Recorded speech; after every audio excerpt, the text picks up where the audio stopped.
Hello and welcome to a CBK gaming video. Join us as we discuss our top 10 cooperative board games of 2020.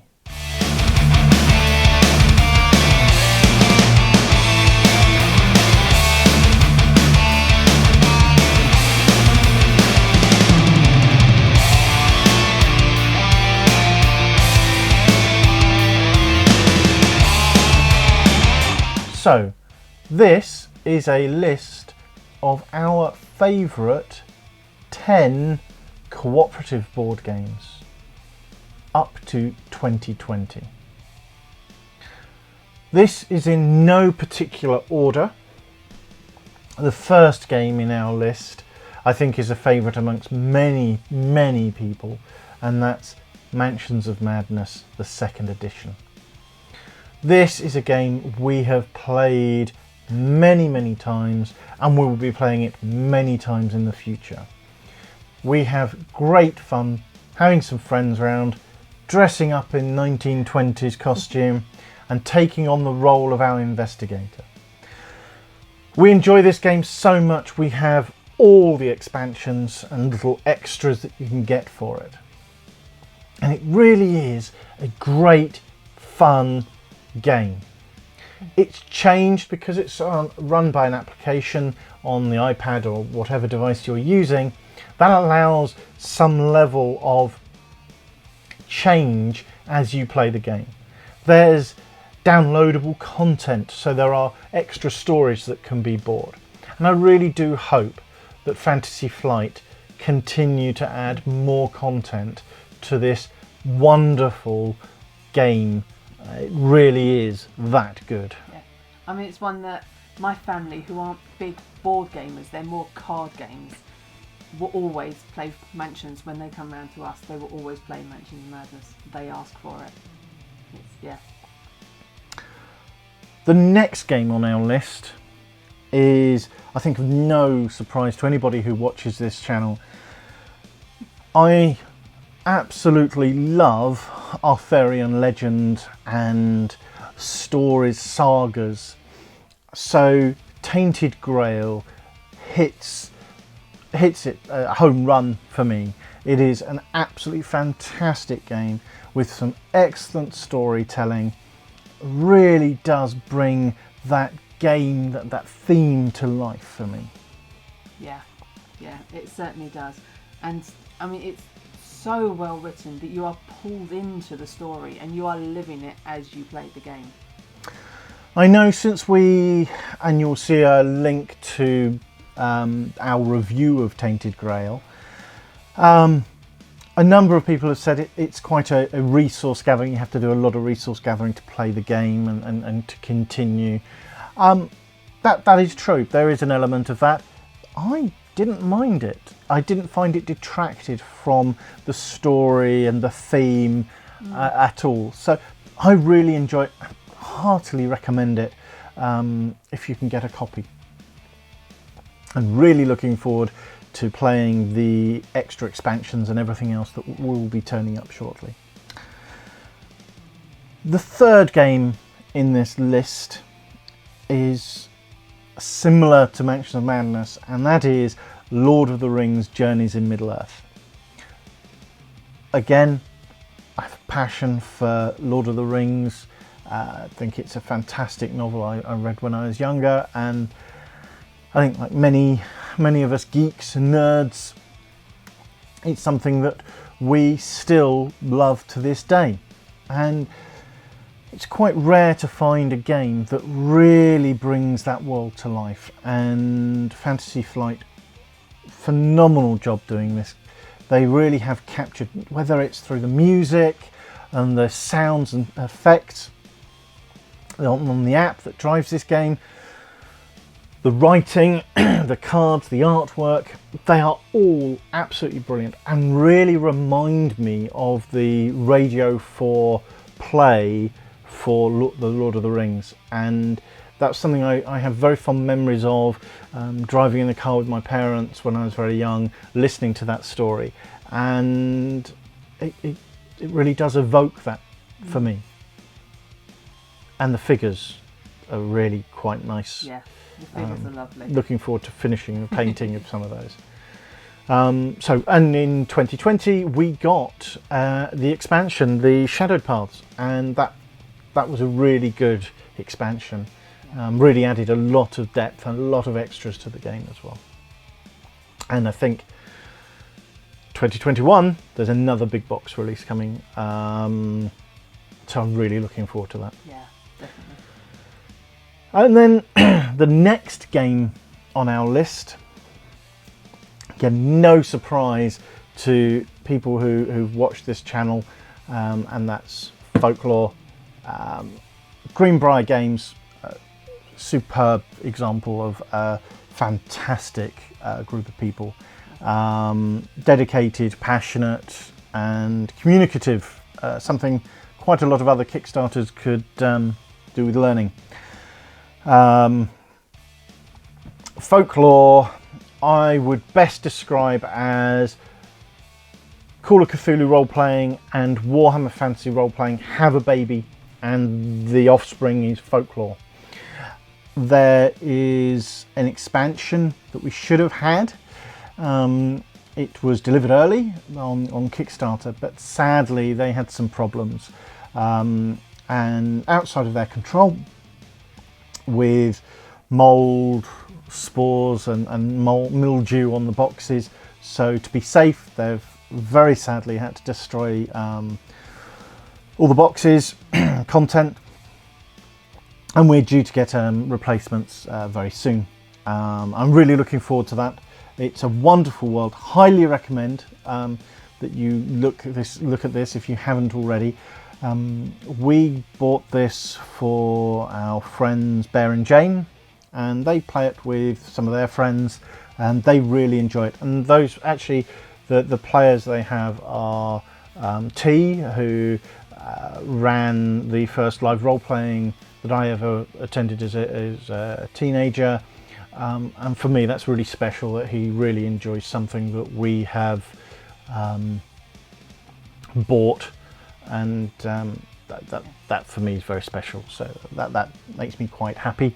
And it's interesting to see how the character creation in Folklore, you've got different branches that you can follow, and one of our friends played the same character that I did, and seen which options they took compared to which options I took, and how that changed the way that we played the game.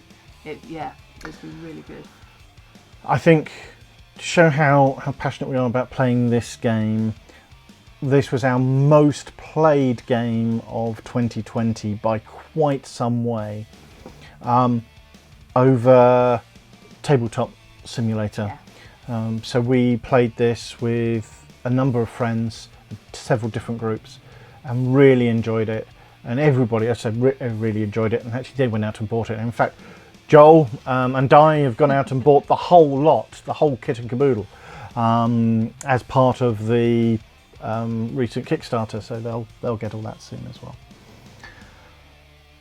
So the next game in our list would be Fortune and Glory. This is a game that you can play in a multitude of different ways, whether that's competitive or cooperative, or team-based competitive. It's one of those games that it's reminiscent of 1930s pulp fiction.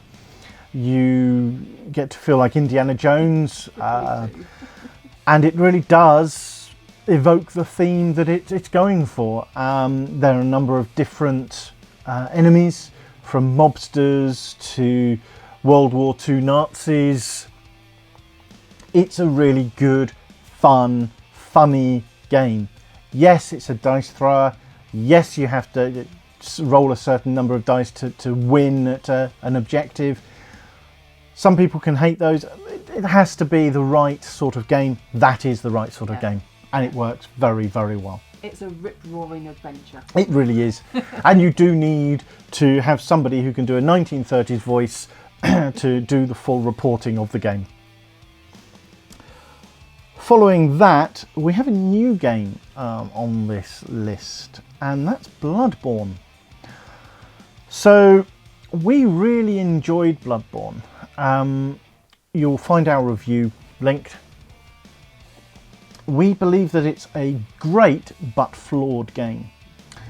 The flaws, obviously, you'll go through on the review, but they do not detract from the game enough to stop it being a great fun game. One that you have to think about, one that you actually have to... Combat, they've made combat different and fun. I hope we don't see it repeated anywhere else. I think it works just for that game. It's very reminiscent of the video game, and it works so well. And I'm really looking forward. We're going to be reviewing all the expansions, so we have everything for that game. But that's going to take us a while. We want to play every expansion at least 5 times, so we can make sure we give you a proper review of every single one of those and put them in an order. Next, we've got a fantastic dungeon crawler, and a game that was great fun. That's Darklight Memento Mori. What can I say? The figures are great. They're different. They're interesting. It tells a story that leaves the dungeon. You can get to go to villages, towns. You can really see what stories and how the story is unfolding. And you influence the story through some of the choices you make as well, which is great to see. Consequences. Yeah. You can take an easy route. Might be easy then, but later on it's going to really kick you. And I really look forward to whatever else is coming in 2021 or in 2022 with that. I'm hoping that something fresh is going to be coming. The next game I really enjoy, and I know everybody's enjoyed it that's come and played it, and that's Reichbusters. Great fun game, very thematic. It's a game of 2 parts, and that's pre-alarm and post-alarm. That's done very, very well. So you play soldiers trying to get into a military installation, and you have missions to achieve and things to find out, and it's got that added odd occult, zombies, strangeness going on. And I highly recommend. I'm not doing it any justice. You'll find a review of it somewhere here, but yes, it's a really good rip-roaring 1940s adventure. Next, our penultimate choice is an oldie but goodie, and that's Zombicide Black Plague. We could have picked any of the Zombicides, not including the modern day ones, so we couldn't have taken anyone. Either Green Horde, Black Plague, or Invader.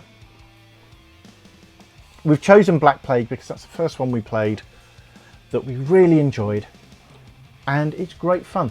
It's not a thinky game. You can sit down and play it with your friends, make mistakes, have a laugh, open the door and have everybody die.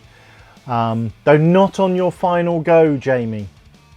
Not that we're still bitter or anything. That was hilarious.